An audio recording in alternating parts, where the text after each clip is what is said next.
You are entering lifestyle dentist territory where healthy, wealthy, generous dentists choose to live epic lives on their terms with freedom and fulfillment. I'm your host, Dr. Garth Hatch. Buckle up for another exciting episode. Welcome, lifestyle dentist. Garth Hatch here, and super excited for this episode with the one, the only Kasim, expert in all kinds of areas of especially traffic on the internet, social media traffic, and utilizing VAs, personal assistants, killers on video editing, on computer areas all across the world, and was able to leverage an 8-figure business, had a big exit. He can explain that more as he'd like. And I know some of he can't disclose all of it, but he has done very well in this area, had a very successful business on Google traffic. And I know him personally as a friend, as just an amazing guy from a mastermind that we're both in called Lifestyle Investor with Justin Donald. And Kasim, ever since I've known him, has always added value with anywhere he goes, anybody he interacts with. And so I'm super excited he had the time to be on our podcast. And so with that said, welcome, Kasim. Thanks, Garth. Appreciate you having me. Thank you, brother. How you doing today? I'm living the dream, man. Excited to talk to you and your audience. No, sweet. Well, good. Well, just to start off with, because there's several things that dentists are dealing with right now. One is with the economy, whether it's official or not, there's definitely been a slowdown in most markets. They're not getting as many patients coming in the door as they typically have. Some are just overwhelmed with patients, but I'd say most are not, from the different people I'm consulting with and talking to across the country, that most have definitely seen a slowdown in this tail end of 2024. And there's really no better way to leverage their marketing dollars than still using online strategies. Would you mind going through kind of like some 80-20 things that general dentist, Joe Schmo, I am not a tech wizard. I've got a Facebook page and maybe an Instagram, but I am not utilizing it very well. Where would you think would be some good places to start for an average dentist to boost their patient traffic? Yeah. So fun fact, I have 4 dentists in my family, believe it or not. That's awesome. So I've had this conversation, not just from a professional perspective, but like at Thanksgiving, Garth. It's come up more often for me than maybe for most people. If you don't mind me edifying myself briefly for your audience, I built the number 1 ranked Google Ads agency in the world. Who's Kasim? Yes. Yeah. Well, the only reason I'm bringing it up, one, I love the sound of my own voice. Just kidding. But no, more than that, I want him to know the advice I'm about to offer him is actually really well founded. So my partner and I built the number 1 ranked Google Ads agency in the world. We had $100 million in ad spend under management when we sold. I've been in almost every major market you can think of when it comes to paid traffic. And fun fact, towards the end, we actually stopped taking general dentists. We refused them as clients. If they tried to hire us, we wouldn't accept their business. And I can explain why. And that's just general dentistry. I loved certain niches, and we can discuss some of those niches. But one of the disadvantages that you run in from a business model perspective, and I'm not going to tell you anything you don't know, is if you're marketing for a dentist and you do a good job, you're out of a job. Because once a dentist is full and their retention is solid, they don't need you anymore. So that was issue number 1. Issue number 2 is a more pervasive issue. There are 34 general dentists within walking distance of my home in 85258 in Scottsdale, Arizona. 34. Here's what's interesting about that, Garth, is almost all of them at one point or another offer your first visit free. And you get not just your visit free, you get x-rays free, and some of them throw in free whitening. So if I go to the dentist every 6 months, I actually go every 4 months, Garth, because I'm a good patient. But if I go every 6 months, that means that I get to go to the dentist for free for 15 years in my neighborhood, and I never even have to get in my car. Right. And that tends to be true for most major markets. We've saturated the industry from a service perspective. And so my soft opinion when it comes to any business that has been as heavily commoditized as dentistry, we can't rely on the single service anymore. So if as a dentist, and this is me putting my marketing hat on, I'm not advising dentists how to do dentistry. I'm telling dentists what the marketer thinks and feels and what I've seen work. If all we're doing is selling cleaning or root canals or whatever the one and done service is, it's too comparable to the other services. It's near impossible to offer a true unique differentiator or value proposition. So what we had our general dentists do, which I hope you don't mind me saying was actually pretty brilliant. Yes. Worked so well, I worked my way out of a job, is we zeroed in on the periodontal charts. And we zeroed in on periodontal charts because they tell a story. You want your 5s to be 4s, your 4s to be 3s, your 3s to be 2s. And nearly every dentist zero, like they start there. So what we would have our dentists do is you'd come in and they do the periodontal chart, and they would actually hand it to you, a physical piece of paper, Garth, believe it or not. In this day and age, in the 21st century, you'd walk away and it was this index card. And you want an index card because you actually want something that somebody's going to be able to put up on their mirror in their bathroom. So you give them an index card and you say, look, these are your periodontal charts. This is critically important. This is the best we've got is a scorecard or a report card for your mouth. We need these numbers to be as low as they can possibly be. And here's how you're going to make these numbers low. And then you make whatever prescription and diagnosis you decide. You need to use, floss more, use the water pick, blah, blah, blah. And every dentist has their own opinion as to what works and what doesn't. Go use the Stimudent, whatever it is that you're recommending. But I want your 5s to be 4s, your 4s to be 3s, your 3s to be 2s. And all your problem areas because I'm highlighting them here in red. And here's the thing. Normally, obviously, we recommend that you come back every 6 months. I'd like to see you in 3 months, but I'm not going to charge you. I want to see you in 3 months just because I care about you and I want to make sure that you're headed in the right direction. So something just happened there in that moment. When you got your patient in the chair, it was no longer just this service. It's now a story that we're telling each other. And the story it's the beginning of a narrative that I'm going to rely on you to maintain continuity with and for. Because if I go to another dentist, well, you're not using the same periodontal chart. We don't have the same narrative. We don't have the same relationship. We don't have the same context. And the fact that you invited me back, and dude, it might, if it's really bad, maybe you want to see him a month from now. Maybe you want to see him in a couple of weeks. But the point isn't really to clean their mouth. The point is to begin building a relationship. Because the minute I get you back in that chair, and that's the other thing that dentists do horribly, is, I hope you don't mind me saying this. No, it's so true. I agree 100%.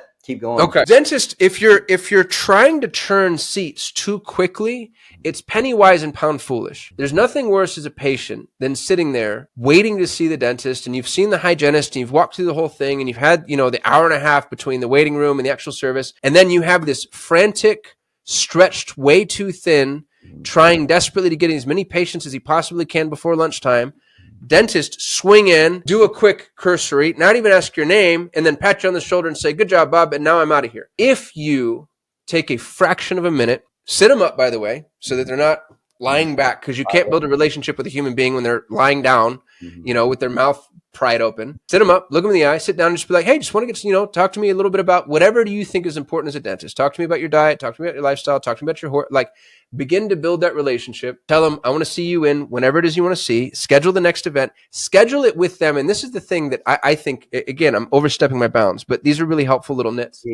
Schedule it with them personally. Because the minute you go, hey, talk to my assistant. Well, now you're better than me and you're more important and you're Mr. Lofty. Pull up your phone. You have your calendar on your phone. He doesn't have to go through the front desk, and it syncs. So pull up your phone and say, hey, if you can be here in a month, I'm going to be here in a month. And when they come in, this doesn't have to be a formal thing. You can just sit them down and say, how's it going? Have you been doing everything I've been telling you to do? Yeah, great. Let's take a quick peek. Awesome. This looks awesome. Can't wait to see you in 3 months. Guess who will never, ever, ever, ever go to another dentist again? I swear to God. And all you had to do was, instead of spending the 10 or 15 minutes that you're, trying to fly through, you dedicate call it a half hour plus another 15 minutes, 45 minutes in total.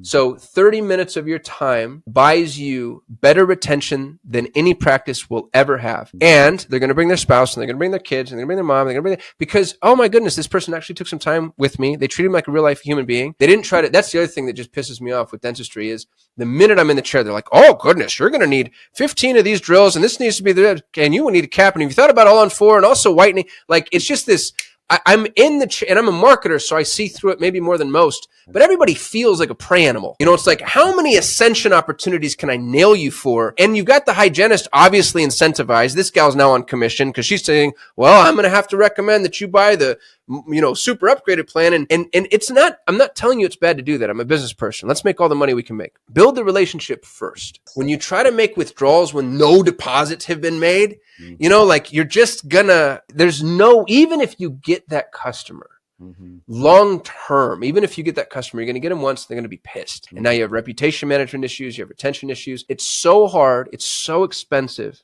to get a patient in the chair. Focus, and y'all, here's the other thing too, is it's actually not, everybody thinks they have a traffic problem. You don't have a traffic problem. You have a retention problem. You should never have to advertise again. Your hands go in my mouth.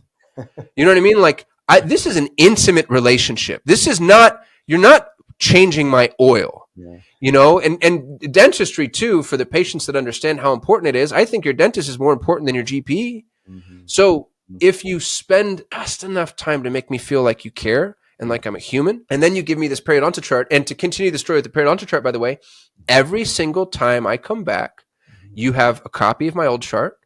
You've got my new chart, and guess what we get to build? Garth is trend lines. And you put the trend lines on this little index card that you send him home with. And it's like, hey, this is up, this is down, this is up, this is down. And they're going to get better and better and better and better. And they're going to think, wow, gosh, Dr. Garth really helped me with that. That's the way to retain your patients. The problem with the churn and burn model of dentistry is traffic is so unbelievably expensive. And I can tell you as a paid traffic guy, you're paying, depending on the market that you're in, you know, in Scottsdale, Arizona, which is where I am, you're paying $80 to $120 per click. $80 a click takes, let's say, 10 people to click before somebody actually converts. That's $800 for a potential patient, let's say. And that's not even necessarily a patient, right? That's a prospect who can be sold on a patient, and 1 in 10 of those retains. And you can cascade this math down to where you're like, gosh, I'm paying $8,000. When do I get to recoup that patient? That's why these dentists get so desperate to ascend. So stop with the ascension. Focus on the retention. Focus on loving folks. Focus on making them feel like they matter, and you'll never have a retention problem again. I'm going to pause there because I have more to say about some of the niches that worked really well, but I want to make sure I'm not bulldozing the conversation. No, not at all. No, that's fantastic. And I couldn't agree more. Just both areas as far as building that relationship. They're a person. They're not a number. They're not something you got to get through to get to the next guy that's next door, but to really connect with them. And then I love that idea with the perio chart on almost like giving them a scorecard. It's like a game. It's like, wow, dude, that's exactly right. Gamify it. Increase this. Yeah. I can't wait for my next 3-month checkup to see how much better I've done after I brush and floss like I should, like the doctor told me to do. Yeah, that's brilliant. Yeah. A couple of points on the gamification. You will find people ascend themselves. You can say like, hey, you have to come to the dentist every 6 months. Everybody knows that's non-negotiable. If you want to come in more frequently, we can do a periodontal check. It's entirely up to you. And now that I have the scorecard and you just gave me the hack, it's like, oh, wait a minute. You mean the scorecard gets better if I come in more often? Obviously, of course it does. So instead of you trying to increase the frequency, which feels like an upsell, you let them do it.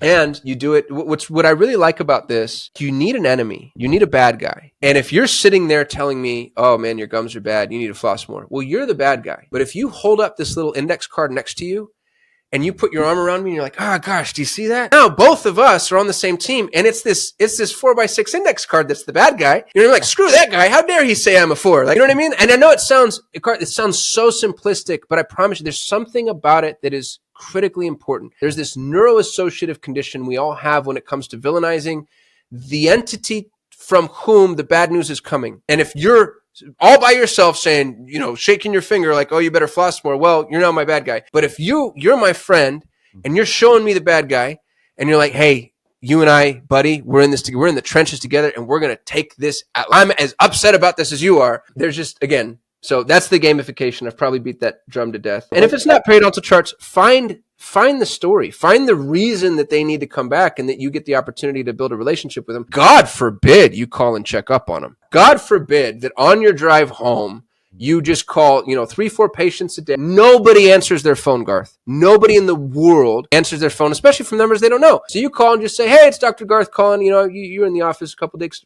I just wanted to see how you're doing. Just checking in. I hope you're doing well. Just, like, oh my goodness. Are you kidding?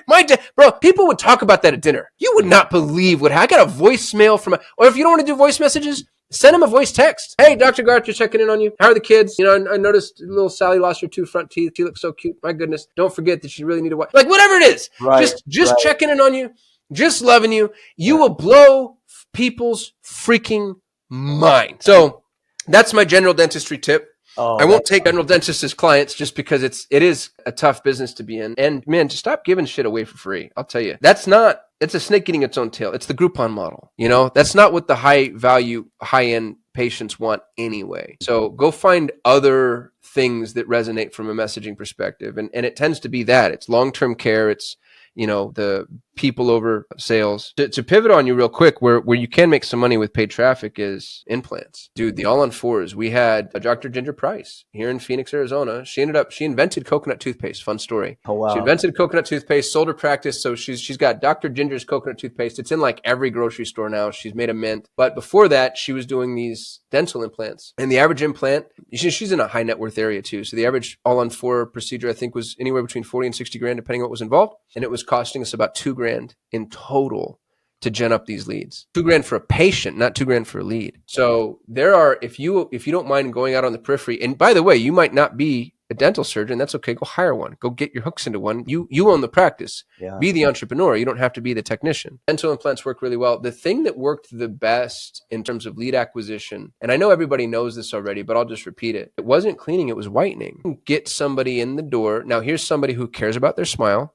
cares about the aesthetics, has let it go a little bit. And when you do the whitening, and the whitening, by the way, I know there's no money in whitening, and everybody says that. There's no money in whitening at all. That's okay. You want them in the chair. So even if it's a break-even service and you're just covering your costs, you're going to sit them down, you're going to help with the whitening, and then you're going to say, listen, if you never want to have to do this again, let's talk about your ongoing care. And then you get to loop them back into the whole like, oh, wow, Dr. Garth actually really cares about me. Mm-hmm. So, I spent 20 years driving traffic for every business in the whole wide world. So I've got to hear all the phone calls and see all the atrophy. And dentists that retain, that's the number one key performance indicator. If I was running around buying dental offices, that's how I would incentivize everybody. I don't care about these individual sales. I need patients who retain. And patients who retain also do something. They refer. Yes. Patients who retain refer. And you'll never have to spend another dollar, you never have to pay a joker like me again if you do those things well. Man, all of those are next level marketing and sales, like ninja strategies. I don't want that to go unnoticed. I mean, just the fact of there's got to be an enemy. Everybody needs a common enemy. Turning the enemy from you with the bearer of bad news to the scorecard as the enemy, that's huge. And there's so many different ways that dentists could apply that, or are getting killed by that when they are putting themselves where they are the enemy, because they are the ones bringing the bad news. Yeah, that's the relationships, everything. That's next level. So thank you, Kasim. That's huge. I hope it's helpful, man. I know, like I said, I've got 4 dentists in my family, and I know their heart. This is a group of people that want to help people. And I know it's harder to be a dentist than to be a doctor, and you get half the respect. And, it's a tough gig, man. So whatever, I'm rooting for you, I guess is what I'm saying. I'm rooting for the good ones. Those churn and burn jokers, I hope they go out of business. Let's turn the corner a little bit on, say, organic marketing. If somebody was going to start doing some TikTok videos or Facebook or Instagram or YouTube, or maybe all the above, if you were to advise somebody on that, on organic traffic, where might be some low-hanging fruit areas to start or things to cover? Yeah. Well, number one, go where your customer is. So this is an uncomfortable truth, but mom is on Instagram. You might be on Facebook. Mm-hmm. You might be on LinkedIn, but mom is on Instagram. In 5 to 10 years, mom's going to be on TikTok. So you got to be a little transient. And that's obviously if you're a pediatric dentist, right? Although I have to say, if you're not a pediatric dentist, or you don't take kids for whatever reason, it's worth considering. Yeah. Just think about just to get them in the door. Dude, that's exactly right. And kids that have been with you their whole life, it doesn't even occur to them that other dentists exist. This is I just go to Dr. Garth. That's who my mom took me to, and that's who my mom's mom. So man, if you can, be like the cigarette companies. If you can get them early, you're going to have them forever. I'm just kidding, but I'm not. So pediatric dentistry is great in terms of feeding. And again, you should never have to market if you do that really, really well. It's also the nice thing about the pediatric dentistry is, and again, I'm an evil capitalist and marketer, Garth, so I'm going to say a bunch of shit that's going to be super offensive. But dentistry marketing from a messaging perspective works best when you prey on fear. There's 3 levers. There's gain, there's logic, there's fear. Those are the only 3 levers a marketer gets to pull. Gain, logic, or fear. Think about anything you've ever purchased ever in the history of your life. It's been because you're going to gain something. It's because somebody has been able to logic you into it, or because you are afraid. And the most important one is fear. And by the way, nothing going to the dentist, right? It's just the most miserable experience of the whole. And that's maybe not true. My Uncle Dave likes going to the dentist. Maybe you can say like, oh, you gain a clean smile. And it's like, nah, I want the easy, fast way. Logic is not a needle mover. If logic were a needle mover, people wouldn't be in the issues that they're in with their mouth. You're preying on fear. I'm sad to say. Now, thankfully, we're preying on fear in an integrous way because you actually have a real solution. We're not selling crystals that cure cancer. We're selling a very real solution that's really going to help people. But even fear. Am I afraid for myself? Yeah, but I'll roll the dice. Am I afraid for my kids? Damn Skippy. And I will do anything and everything that's ever happened. So the key to all things organic, and honestly, this is true for paid too. You're not advertising, you're giving. You give first, you give last, you give more. You give first, you give last, you give more. Anything that you post online should be a give. So, hey parents, you want to know how to get your kids to take in more vitamin C? You know, vitamin C is one of the most important things for teeth. I don't know if this is true, by the way, because I'm just making shit up. I get what you're saying. Yeah. But you know, like if you want to increase your kids' vitamin C intake, here are 7 tips and tricks for sneaking vitamin C in a way that they'll never even know they're eating. You know what I mean? Like stuff like that. Do you want to know how to make flossing fun? Do you want to know how to get your kids to brush their teeth by themselves? Do you want to know the best time of the day to let them drink soda? Like if you're going to let your kids drink soda, that's okay. Just make sure you don't do it before this time or after this time or before this thing happens. Or if you do, then make sure this, you know what I mean? Like start to prey on, because the parent that's letting their kid drink soda already feels a little icky, already feels like, gosh, I can't believe I'm doing it. You know what I mean? So now it's here you popping up being like, look, soda's the worst thing in the world for your teeth. But if you're already going to let them do it, here's how to do it right. And that's the type of shit that goes, and I hate the word viral because you actually don't want content to go viral. It doesn't help you, especially when you're a geocentric visit or business. What is 15 billion views going to do for you? Nobody's going to come to your practice unless they're within 5 miles of your practice anyway, right? But it's the type of thing that gets picked up, and that's what you want. You want to be like geo famous. You want to be the most famous dentist in the neighborhood and start to pick up on the things that are going on locally. Right? Like Albuquerque, New Mexico, which is the armpit of America. Never go to Albuquerque, Garth. It's horrible. But I'm from Albuquerque. Albuquerque, New Mexico has the Balloon Festa. And at the Balloon Festa, they always have the Hatch green chili, probably named after one of your ancestors. I'm willing to bet. It is, actually. I think it is a relative. Yeah, the Hatch chilies. I bet you're right. So Hatch green chili at the Balloon Fiesta. And so what I might do as a dentist is say, hey, when you're at the Balloon Fiesta and you're picking up your Hatch green chili, here are the things you need to know about chili seeds, you know, the acidity in chili or the whatever this thing's happened. And now, because the other thing that people don't realize is when somebody likes, comments, likes, comments, and subscribes are what everybody asks for on social. Please like, please comment, please subscribe. The most important call to action on social is share. Share. The only reason people ever share is because of A, what they're sharing says about them, or B, because it positions them to provide value to other people. Which, by the way, really relates back to A. People share, and look at everything that everybody ever shares on social. You might pretend you're sharing something because you're a good person. Every share is a virtue signal, right? Every single share is like, look what this says about me. So if you can put people in a position to where them sharing your content makes them look good or allows them to provide value, that's the type of thing that shares, and that's the type of thing from a content perspective that proliferates. So provide value, and do not... You don't need to hire a videographer. You don't need to have a big badass. If you have a recent iPhone, you have a better camera than James Cameron shot the first Avatar. Like, stop pretending like that's an excuse to not do this. Pull up your phone. I don't care if you're 15 pounds overweight and you think like, oh, I'm just going to wait till I finish working out. Like, just do it now. Do it today. I don't care what you look like. Be you. Be authentic. You know, you want to have like reasonable lighting, which doesn't mean you need to take a lighting course. It just means to see like, okay, if you're looking at a picture of your face, can you see you? And other people can see you. Just fire off some videos and start posting them and provide value. And you're going to see what resonates with people. And you know who your audience is. If you're in Beverly Hills, it's a different audience than Paducah, Kentucky. Nothing wrong with either of them, right? It's just a different group of folk, and they need to be spoken to in a different way. And then this is what I love about geocentric businesses. You know how to talk to them because you're one of them, probably, right? Probably. So talk to people where they are, provide value, give first, give last, give more, and stop trying to ROI organic. This is the thing that used to piss me off. I got out of organic marketing, dude. The reason organic is way more effective. The reason I sold paid as a service, here's what's really funny. My whole business relied almost entirely on organic marketing. But I was selling paid. The only reason I was selling paid is because with paid, I can show you, look, they clicked and they bought. Avlovian, it was prompt response. Look what I did. I'm the hero. Pay me my money. With organic, it can take 6, 9, 12, 18 months before somebody, they've been watching your videos and lurking. You have no idea.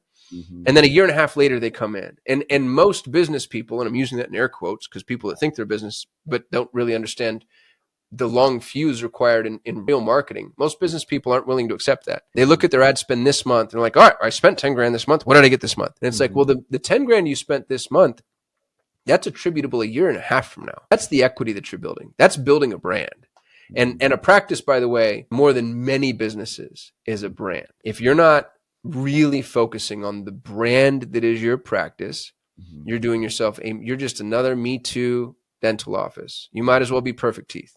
You know what I mean? Like, just go buy a franchise then. What's the point? Or be you, right? And build a brand and provide value. So I hope that wasn't too aggressive. Oh, no, that was awesome. And hey, I want to switch gears a little bit because I know you've got a hard stop, and I can't thank you enough, Kasim, for being on. You created an 8-figure business that was killing it, probably number one in the world for what you did at the time. And you're an expert on social media. But part of that was you leveraged the help of virtual assistants, of employees essentially all over the world that were assassins, that were amazing at what they did. And you're paying a fraction of what you would be paying if they were living next door in Scottsdale, Arizona. So I think this is an area where a lot of dentists, a lot of business owners in general, can definitely improve what they're doing. Especially right now, that's one of the biggest struggles a lot of dentists have. They can't hire people. They can't hire assistants. They just don't want to work. I mean, they could live at home and get unemployment for about the same amount in some states. So it's crazy, but there's so many people, so much talent out there in the world if they're leveraged right. If a dentist wanted to start offloading some of their tasks and hire a virtual assistant, where might some areas be that they could start and kind of that process? Sure. So I believe every entrepreneur needs to have an EA. And I'd ask everybody to reframe their paradigm. You don't want a virtual assistant, because virtual assistants just do grunt work. You know, they do data entry or cold calling or research or whatever it is, like, you know, kind of the low level. You want an executive assistant. You want a real, honest to goodness professional. And it's one of the mistakes everybody makes, are like, oh, I tried VAs and they don't work. It's like, well, you found somebody in Bangladesh to pay $4 an hour to, and you gave them the worst job in the world. You know, like, I want you to sit here and I want you to call 400 people a day, you know, and then you sit there and you think to yourself, like, you know, he's not very good at that job. And I'm like, well, how good would you be at that job? You know, if you're some poor dude in Bangladesh trying desperately to make ends meet, making slave wages, being asked to do boiler room, we would all suck at that. So right. We're going to change our paradigm. You want to pay more than anybody's ever paid for the role. And what's nice is when you hire it internationally, there's still the financial arbitrage opportunity to pay more than anybody's ever paid for the role and get somebody at far, far, far less than you'd have to pay domestically. But the reason you want to pay more is because you want a peak performer. I call them Pareto Talent because that's the name of my company. Pareto Talent, there's the Pareto distribution is a mathematical, the 80-20 rule. 20% of your employees do 80% of the work. So just go find those people. When you find Pareto Talent, the issue with Periodontal Charting is they're winners. Winners want to win, and money's how we keep score. So the first note to you, and I will say something because I have 4 family members that are dentists. Dentists are notoriously cheap. For whatever reason, dude, I don't know what's in the water or how much fluoride y'all been snorting or what happens in dental school, but for people that make a boatload of money, I've never seen in my life more just penny pinching professionally than, I guess dentists are probably the second worst, but I mean, holy moly. Second to who? I'm just curious. Second real to estate investors. Oh, God. You've never, dude, I've just, good God in heaven. The real estate, a lot of our group do both. So yeah. Yeah, I'm watching real estate investors. I'm like, dude, I just watched you make $1 million a month net. And they're still like arguing at the car wash because the guy's, trying to give him $4 in excess because of the smelly thing that he said he didn't pay. Like, just crazy. It's a true story, by the way. Yeah. So the thing about labor, the thing about human capital, humans are not coming. And bro, I respect the cheapness. I'm a decamillionaire with holes in my socks. I'm a very, very, very frugal person. However, frugality is only a virtue when we talk about commodities. Commodities are fungible. They're replaceable. So if you got an ear of corn and I've got an ear of corn and you and I trade, neither of us is any better or worse off than we were a moment ago. The human being is not a commodity. And we think about them and we treat them like commodities, and it's evil. It's vile. The human is a miracle. Yeah. Is a literal miracle. And so if you think an expensive employee is expensive, wait till you see how expensive a cheap employee is. When you treat somebody well and you pay them well and you find the people that are really winners, that are really motivated, they run through walls. It's unreal. And that's the key, is you have to find people that are actually really motivated. Like you said, like there's a motivation problem in the world, and that's true. And sadly, and this is going to get, I'm going to risk getting canceled here. What you mentioned earlier, people can sit at home and get paid. They can go to work and get paid. They're not hungry. What's the point? So go find hungry people. The whole emerging world, all of Asia, North Africa, Eastern Europe, Latin America. There's a whole world out there that does not have the social safety net that we have in this country. And bro, God bless this country. Like, I'm so grateful. I'm a welfare baby. My mom was on Social Security. She was blind. So I benefited from what I'm talking about. It's not a pejorative. I'm not saying anything. And if you go to Colombia, there's a bunch of people there that need to work to eat and feed their children. It's an entirely different framework of motivation. And dude, if you think for a fraction of a second, that's what's funny is I've seen all my entrepreneurial brethren, they're willing to outsource grunt work. They're not willing to outsource thought leadership work. And in my mind, I'm like, what were you told that you think there aren't smart people in Colombia? You know what I mean? Like it's the same percentage wise, the same amount of high IQ people in Colombia as in the US. And guess what? All the high IQ people in the US are either working for Google, Amazon, Microsoft, Apple, Facebook, or run their own business because it's super easy to be an entrepreneur here. So you have access to way less of the labor pool as it relates to the bell curve than you do in an emerging nation where, dude, I have a personal CFO who's triple PhD smart. He's a college professor and you wouldn't believe what he costs me. It's unreal, but I pay him 3 times what he would make domestically. So I get to change his life. He gets to work from home, flexible schedule, make more than he'd ever make domestically. I pay a fraction of what I would have to pay locally for like a junior financial analyst, but I get somebody who should have been a CFO of a major Fortune 1000 company, except he lost the geographic lottery. He was born on the wrong side of some bullshit, arbitrary, imaginary line, right? So as a dentist, you should be doing nothing, literally nothing that I would state as redundant and or repetitive work. I'm going to use real numbers. One of the dentists in my family, I happen to know, makes $500,000 a year. And I don't know where that lands. I don't know if that's high, low, average, but I know it's probably on the higher average end for a good business owner, but it's probably on the high end. Yeah, he's doing well. That's great. So he's doing $500,000 a year, and I'm sitting here looking at my little calculator, and I took $500,000 and I divided by 2080. Which is the number of working hours in a year. Now, here's the other thing, Garth. I know for a 100% fact, this dude isn't working full time. And this is every dentist I've ever known, by the way. There's, doesn't work Fridays, takes these long trips. He's got a partner. They swap back and forth. But I'm just going, for the sake of argument, going to pretend like he works full time. Okay. So $500,000 divided by 2080 is $240 an hour. Anything he does, like answering emails, paying attention to email and written communication, trying to schedule anything outside of what I just mentioned had been relationship building, posting anything to social, routine administrative tasks, following up on expired domain names, listening to voicemails. All of that is costing him. It's the opportunity cost of $240 an hour. Here's the other thing that I've seen people do, not just dentists, it's every business owner.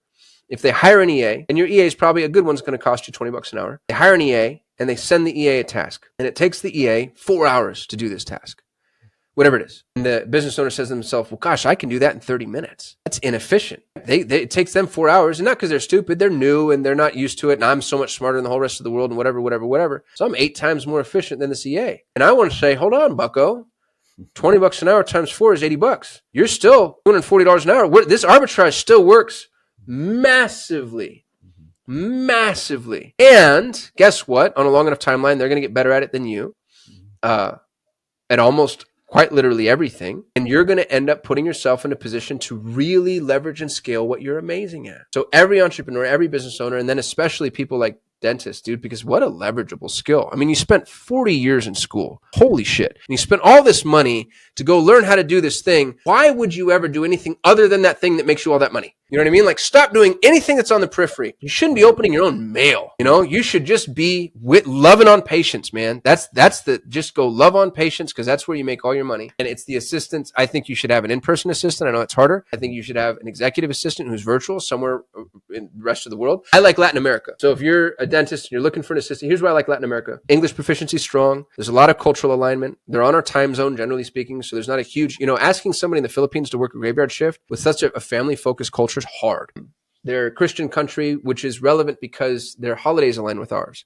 And when I sold my business, I had 30 some odd Indian employees. And I got to tell you, Indians have all the holidays, and they're exactly the opposite to our holidays. You know what I mean? So there's 50 days in the year where I'm not working or they're not working, which really means nobody's working, Right.